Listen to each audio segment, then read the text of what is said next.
Hello student, स्वागत है आप सबका जोरदार स्टडी पॉइंट के इस ऑनलाइन क्लास में। तो प्यारे बच्चों, आज का यह वीडियो बहुत इंपॉर्टेंट होने वाला है क्योंकि आज की इस क्लास में हम लोग क्लास 10 के बायोलॉजी का फर्स्ट चैप्टर जिसका नाम है जैव प्रक्रम, बहुत इंपॉर्टेंट चैप्टर है, बहुत मस्त चैप्टर है।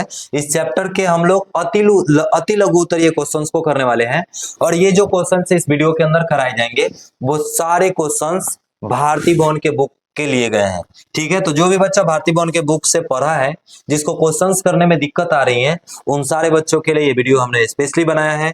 तो उम्मीद है आप इस वीडियो को कंप्लीट देखेंगे, बहुत इंजॉय करेंगे।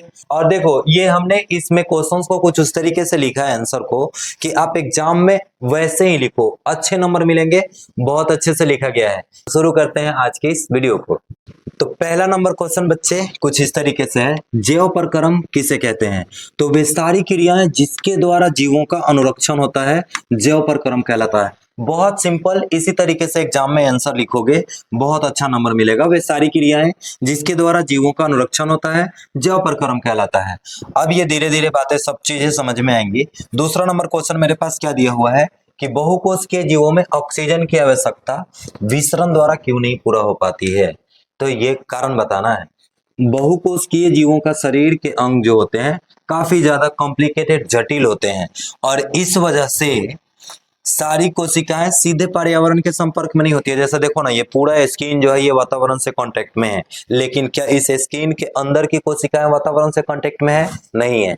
और इसी वजह से हमारे शरीर में हर एक कोशिकाओं को ऑक्सीजन पहुंचाने के लिए एक विशेष तंत्र की जरूरत पड़ती है जिसे हम लोग बोलते हैं श्वसन तंत्र।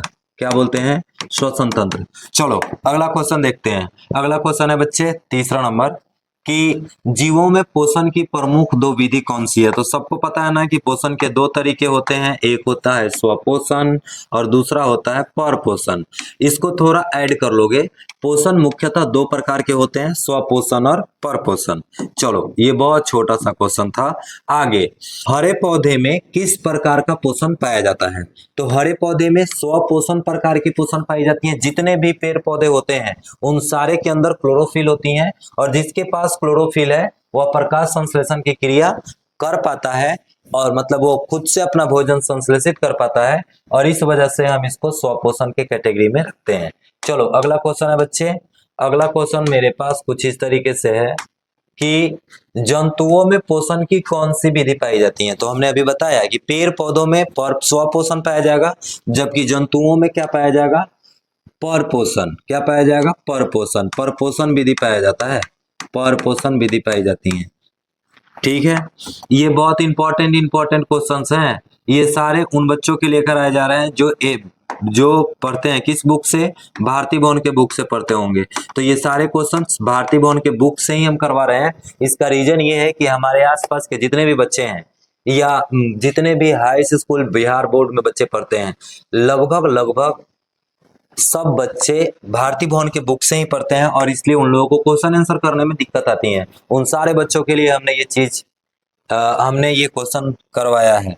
अब चलो तीन प्रकार के परपोषण विधि के नाम लिखे। तो अभी हमने क्या बताया कि पोषण जो होता है बच्चे ये दो तरह का होगा। एक को हम लोग बोलते हैं स्वपोषण और दूसरे को हम लोग क्या बोलते हैं? परपोषण। तो स्वपोषण जो होगा ये तो पेड़ पौधों में होता है, हरे पेड़ पौधों में, है ना, जबकि परपोषण किस में होगा? जीवों में होगा। अब देखो, अब ये परपोषण जो होता है इसके भी तीन प्रकार होते हैं। कौन कौन से? तो एक होता है जिसको हम लोग बोलते हैं मृतजीवी पोषण, मृतजीवी यहीं पे लिखा हुआ है, मृतजीवी पोषण। दूसरा है परजीवी पोषण और तीसरा है प्राणी सम। यहाँ पे हम इसको प्राणी सम ऐसे लिख सकते हैं, प्राणी सम। ठीक है ना, तो ये प्राणी सम। तो तीन प्रकार पर पोषण की विधि का नाम क्या हो गया? एक हो गया मृतजीवी पोषण, दूसरा हो गया परजीवी पोषण और तीसरा हो गया प्राणी संपोषण। तो ये तीन कुल मिलाकर के होते हैं परपोषण के प्रकार, मुख्यतः तीन। अब चलो आगे क्वेश्चन दिया हुआ है कि संपूर्ण प्रकाश संश्लेषण की प्रक्रिया का रासायनिक समीकरण लिखें। तो याद रखो बच्चों, कार्बन डाइऑक्साइड जो होता है ये जल के साथ अभिक्रिया करके कब? पर सूर्य के प्रकाश मतलब कि प्रकाश और क्लोरोफिल की उपस्थिति में, क्लोरोफिल की उपस्थिति में ये दोनों आपस में अभिक्रिया करके ग्लूकोज मतलब कि H6C6H12O6 और जल का निर्माण करती हैं। तो ये चीजें हो गई। संपूर्ण प्रकाश संश्लेषण प्रक्रिया का रासायनिक समीकरण लिखना है। क्या लिखोगे? कार्बन डाइऑक्साइड कार्बन डाइऑक्साइड जल के साथ प्रकाश और क्लोरोफिल की उपस्थिति में अभिक्रिया करके ग्लूकोज और जल का निर्माण करती है। आगे चलो, अगला क्वेश्चन मेरे पास है कि आगे क्वेश्चन दिया हुआ है कि प्रकाश संश्लेषण की प्रक्रिया में उत्पाद के रूप में क्या बनता है। तो प्रकाश संश्लेषण प्रक्रिया में उत्पाद के रूप में क्या बनेगा? तो ऑक्सीजन बनेगा। क्या बनेगा? ऑक्सीजन बनता है। तो यहां से ऑक्सीजन भी लिख सकते हो, ऑक्सीजन लिख सकते हो, और इसके अलावा हम क्या लिख सकते हैं? ग्लूकोज भी लिख सकते हैं, ग्लूकोज है ना, ग्लूकोज भी लिख सकते हैं। लेकिन यहाँ पे ऑक्सीजन भी सिर्फ लिखोगे तो आंसर सही होगा। चलो आगे का क्वेश्चन है कि प्रकाश संश्लेषण की प्रक्रिया हरित लवक या क्लोरोप्लास्ट में ही क्यों होता है? क्योंकि क्लोरोप्लास्ट में क्या पाया जाएगा? क्लोरोफिल, और जहां होगा क्लोरोफिल वहां पे प्रकाश संश्लेषण की क्रिया होगी, और इसलिए क्लोरोप्लास्ट में ही क्लोरोफिल होता है, और इसलिए उसमें प्रकाश संश्लेषण की क्रिया होती है। चलो अब आगे है, ये क्लोरोप्लास्ट को ही हम लोग इंग्लिश में हरित लवक बोलते हैं, क्लोरोप्लास्ट। इसमें ही क्यों होगा? क्योंकि इसके अंदर क्या पाया जाएगा? क्लोरोफिल। क्लोरोफिल वर्णक पाया जाता है, जिस वजह से हरित लवक या क्लोरोप्लास्ट में ही प्रकाश संश्लेषण की क्रिया होती है। आगे क्वेश्चन हम लोगों को देखना है। अगला क्वेश्चन है बच्चे, प्रकाश संश्लेषण प्रक्रिया के लिए किन किन पदार्थों की आवश्यकता होती है? तो प्रकाश संश्लेषण के लिए अमूमन 4 चीजें की जरूरत पड़ती है। पहला क्लोरोफिल, दूसरा कार्बन डाइऑक्साइड, और तीसरा जल, और इंपॉर्टेंट सबसे ज्यादा है सूर्य का प्रकाश। क्या हो जाएगा? सूर्य का प्रकाश। अगर क्वेश्चन बच्चे पूछेगा कि बताओ, क्वेश्चन अगर तुम लोगों से ये पूछेगा कि बताओ कि रात में सूर्य प्रकाश संश्लेषण की क्रिया होगी कि नहीं, तो नहीं होगी। क्यों? क्योंकि उस समय सूर्य का प्रकाश नहीं होगा। अगला क्वेश्चन क्या है? अगला क्वेश्चन मेरे पास दिया हुआ है कि प्रकाश संश्लेषण प्रक्रिया के लिए पौधे कार्बन डाइऑक्साइड कहां से प्राप्त करते हैं? तो इसका सीधा सिंपल सा मतलब है, कार्बन डाइऑक्साइड इसको कहां से मिलेगा? वायुमंडल से। कहां से मिलेगा? वायुमंडल से। चलो अगला क्वेश्चन हम लोग देखते हैं। आगे क्वेश्चन है कि कवक एवं जीवाणुओं में प्रकाश संश्लेषण की प्रक्रिया क्यों नहीं हो पाती है? तो इसका कारण यह है क्योंकि ये सूक्ष्म जीव है जो घुलित कार्बनिक पदार्थ के रूप में भोजन को अवशोषित कर लेते हैं, और इसलिए इसमें किसकी जरूरत नहीं पड़ती है? प्रकाश संश्लेषण की जरूरत नहीं पड़ती है। चलो तो इसका आंसर हो गया। क्या लिखोगे इसका आंसर? क्योंकि इसका आंसर लिखेंगे क्योंकि ये सूक्ष्म जीव हैं जो घुलित कार्बनिक पदार्थ के रूप में भोजन को अवशोषित करते हैं, इसलिए प्रकाश संश्लेषण की क्रिया नहीं होती है। आगे क्वेश्चन मेरे पास दे रखा है, पोषण के दृष्टिकोण से अमीबा एवं तथा पैरामीशियम किस प्रकार के जंतु हैं? तो पोषण की दृष्टि से अमीबा और पैरामीशियम जो है ये परजीवी होते हैं, क्योंकि अपने भोजन के लिए किसी दूसरे जीवों के ऊपर आश्रित होते हैं। इतना बात समझ में आ रहा है? आराम आराम से चीजों को देखते जाओ। पूरे वीडियो को देखना है, पूरे वीडियो को देखोगे तो पूरे क्वेश्चन को समझ पाओगे, पूरे चैप्टर के क्वेश्चन को समझ पाओगे। अगला क्वेश्चन मेरे पास यहाँ पे है, मनुष्य का आहार नाल कौन कौन से मुख्य भाग में बटा होता है? आहार नाल कौन कौन से मुख्य भाग में बटा होगा? तो आहार नाल में कौन कौन सी भागें होंगी? मुख्य रूप से अमाशय होंगी, पकाशय होंगी, पित्ताशय होंगी, छोटी आंत, बड़ी आंत, इन सारे अलग अलग भागों में बटा होता है हमारे शरीर का ये फूड पाइप। आहार नाल को हम लोग बोलते हैं फूड पाइप। चलो अगला क्वेश्चन है बच्चे। अगला क्वेश्चन मेरे पास दिया हुआ है कि ग्रासनी में स्थित 2 छिद्र का नाम लिखना है। तो ग्रासनी में निम्नलिखित 2 छिद्र होते हैं, पहला जिसको हम लोग बोलते हैं निगल द्वार, और दूसरा को हम लोग बोलते हैं कंठ द्वार। तो इंपॉर्टेंट है, याद रखना, निगल द्वार और कंठ द्वार। आगे क्वेश्चन दिया हुआ है, मनुष्य में पाचन आहार नाल के किस भाग से शुरू होता है? तो पाचन मुंह से ही शुरू हो जाता है, मुख गुहा से ही शुरू हो जाता है। और मुख में किस चीजों का पाचन शुरू होता है? तो ये होता है जिसको हम लोग बोलते हैं मंड बोलो, या फिर इसको तुम क्या बोल सकते हो? कार्बोहाइड्रेट का पाचन भी होता है, कार्बोहाइड्रेट लिख सकते हो। चलो अगला क्वेश्चन बच्चे देखो, मजा आ रहा है? चीजें धीरे धीरे सब समझ में आएंगी, है ना। तो 17 नंबर क्वेश्चन है कि मनुष्य के आहार नाल के किस भाग में पचे हुए भोजन का अवशोषण होता है।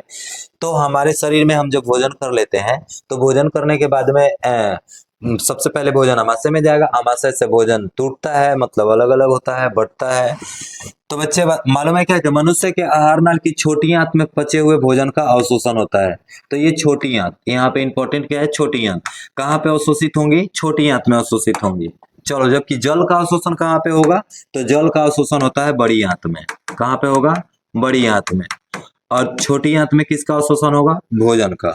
चलो आगे, अगला क्वेश्चन है बच्चे, अगला क्वेश्चन दिया हुआ है कि क्लोरोफिल वर्णक कहाँ पाया जाता है। तो अभी हमने कुछ देर पहले बताया कि क्लोरोफिल कहाँ पे पाया जाएगा, क्लोरोप्लास्ट में। क्लोरोप्लास्ट में पाया जाता है। कहाँ पे पाया जाएगा, क्लोरोप्लास्ट में पाया जाएगा। अगला क्वेश्चन है, अगला क्वेश्चन मेरे पास दिया हुआ है, प्रकाश संश्लेषण प्रक्रम के द्वारा पौधे क्या निर्माण करते हैं। तो पौधे किसका निर्माण करते हैं, अपने भोजन का निर्माण करते हैं। वो अपना भोजन बनाते हैं जिससे वो अपने आप को जीवित रखते हैं।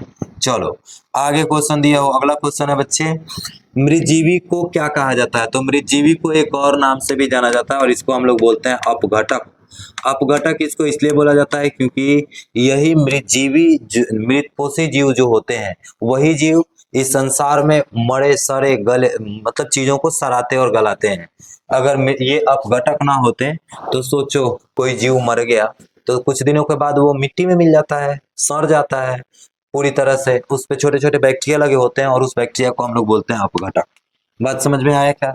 चलो आगे, अगला क्वेश्चन मेरे पास है, जिस जीव के शरीर से परजीवी अपना भोजन प्राप्त करते हैं वे क्या कहलाते हैं। तो वो पोषी कहलाते हैं। क्या कहलाएंगे, पोषी। अगला क्वेश्चन है, अगला क्वेश्चन मेरे पास दिया हुआ है बच्चे कि 22 नंबर क्वेश्चन है, गोबर छत्ता में किस प्रकार का पोषण होता है। तो गोबर छत्ता में कितना बार बता चुके हैं, मृतजीवी पोषण होता है गोबर छत्ता में, मृतजीवी पोषण। आगे क्वेश्चन है बच्चे 23 नंबर क्वेश्चन, देखो 23 नंबर क्वेश्चन हम लोगों के पास दिया हुआ है कि पत्तियों का कौन सा अंग कार्बन डाइऑक्साइड युक्त वायु का प्रवेश द्वार है। तो हम लोग इसको क्या बोलते हैं, क्लोरोफिल अथवा हरित लवक। पत्तियों का कौन सा अंग कार्बन डाइऑक्साइड युक्त वायु को प्रवेश द्वार है। तो ये हम कुछ यहाँ पे मिसप्रिंट कर दिए हैं क्या, हाँ, इसका आंसर ये नहीं होगा, इसका आंसर ये नहीं होगा, इसका आंसर क्या होगा बच्चे, इसका आंसर हो जाएगा क्लोरोप्लास्ट, सॉरी इसका आंसर हो जाएगा एस्टोमाटा। क्या होगा, एस्टोमाटा। ये थोड़ा मेरे से मिसप्रिंट हो गया है, एस्टोमाटा। इसका आंसर लिखोगे बच्चे stomata, stomata, stomata, stomata.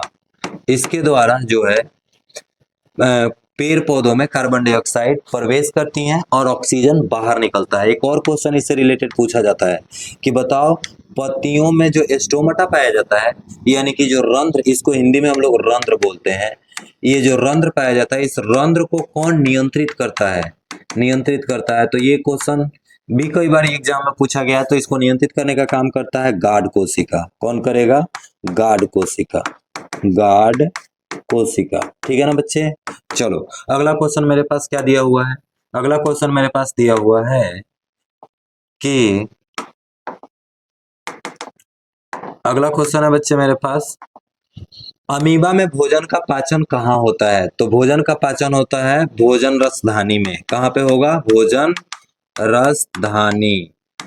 Amoeba में भोजन का पाचन कहाँ पे होगा, भोजन रसधानी में। अगर क्वेश्चन पूछता कि अमीबा अपने भोजन को किसकी सहायता से पकड़ता है, तो कुटपाद की सहायता से, कुटपाद की सहायता से। अब देखो इस नाम का तो हम कुछ नहीं कर सकते ना बच्चे, नाम ऐसे ही रहता है, बनाने वालों ने नाम ही कुछ ऐसा बनाया।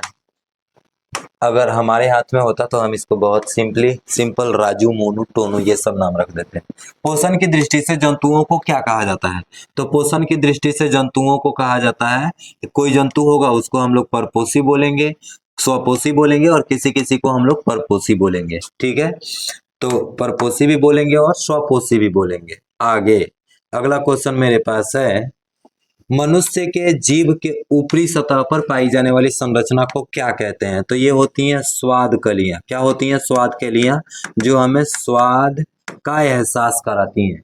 इसी की वजह से हमें खट्टा मीठा तीखा ये सारी चीजें समझ आती हैं स्वाद कलियां की वजह से। तो जीभ के ऊपर दाना दाना सा संरचना, छोटा छोटा संरचना होता है, उन्हीं संरचना का नाम है स्वाद कली। अब चलो आगे, हमने इसको डिटेल में पढ़ाया है, लेकिन ऑफलाइन में हमने पढ़ाया है। मनुष्य के पाचन के लिए विशेष अंग को क्या कहते हैं?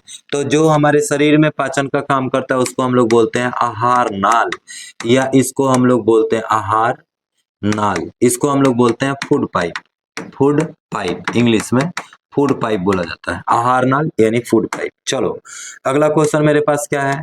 अगला क्वेश्चन है बच्चे, मुख गुहा से भोजन कहाँ पहुंचता है? तो मुख गुहा से भोजन ग्रास नली में, ग्रासनी में, ग्रास नली में, फिर अमाशय में, फिर छोटी आंत में, फिर बड़ी आंत में, फिर मलाशय में, फिर मलद्वार से बाहर।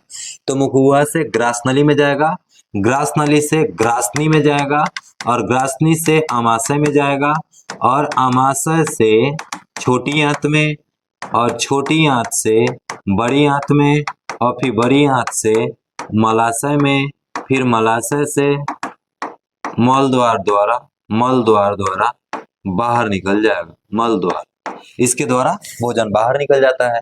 तो ये कुल प्रोसेस होते हैं। अब चलो आगे, लेकिन हम लोगों से पूछा मुख गुहा से भोजन कहाँ जाएगा? तो ग्रास नली में जाएगा। तो अगला क्वेश्चन मेरे पास है कि ग्रास नली की दीवार में तरंग की तरह होने वाले सिकुड़न एवं फैलाव को क्या कहते हैं?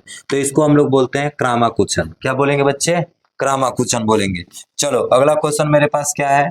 अगला क्वेश्चन मेरे पास दिया हुआ है कि भोजन में मौजूद प्रोटीन को पेप्टोन में कौन सा एंजाइम परिवर्तित करता है? तो पेप्सिन जो होता है ये प्रोटीन को किस में बदल देता है? पेप्टोन में बदल देता है। तो इसका राइट आंसर हो जाएगा पेप्सिन। क्या हो जाएगा? पेप्सिन। चलो अगला क्वेश्चन मेरे पास क्या दिया हुआ है?